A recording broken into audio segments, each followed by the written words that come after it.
Çok güzel. Adım Lale, soyadım Diner. 18 yaşındayım. Liseyi okuyordum işte. Şansım işte son sene.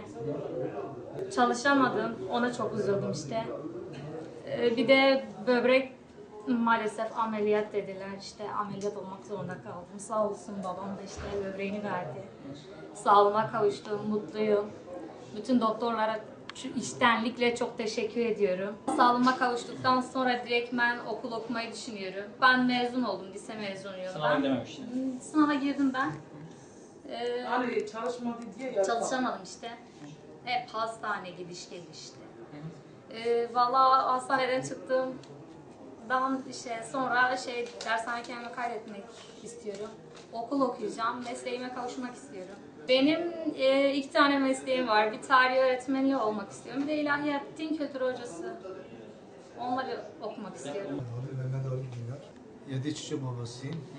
45 yaşında. Çok mutluyum şu anda. Kızıma verdim. Kızım canımdır. belediyede çalışıyor. Herkesten çok memnunuz burada. Müdüre kızıma verdiğim için mutluyum. Allah'a çok şükür. Ben günümü verdim. Çok mutluyum. Allah'a çok şükür. Başarıyla geçti.